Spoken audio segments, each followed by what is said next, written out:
আসসালামু আলাইকুম। ওয়ালাইকুম আসসালাম।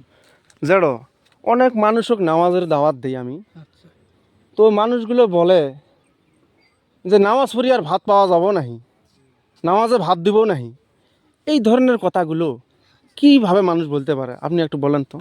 তো আল্লাহ পাক চাউল বানায়, ধান বানায়, সব কিছু আল্লাহ পাক বানায়, তাহলে কেন বলেন যে নামাজে পড়লে ভাত দেবো নাকি আল্লাহ, নামাজ পড়লে ভাত পাওয়া যাবে নাকি?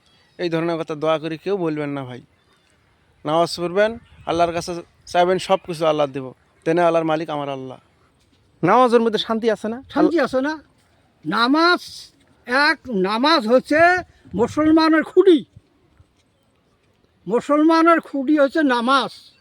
নামাজ যদি যাই পড়ব, দিলের শান্তি আসবো, সব কাম কাজের মধ্যে সবগুলো শান্তি আসবো। হয় না?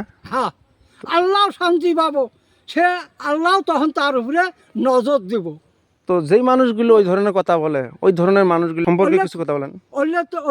অল্লে মানুষের আল্লাহ তাআলা আল্লাহ তাআলা আল্লাহ তাআলা বিশ্বাসই করে না, যদি মুখে করে অন্তরে করে না। তো ওই মানুষগুলোকে আল্লাহ তাআলা হিদায়াত করুক। হেদায়েত করুক আল্লাহ। হ্যাঁ, ওই মানুষগুলোকে আল্লাহ তাআলা হিদায়াত করুক, এই কামনাই করি হ্যাঁ। ইনশাআল্লাহ।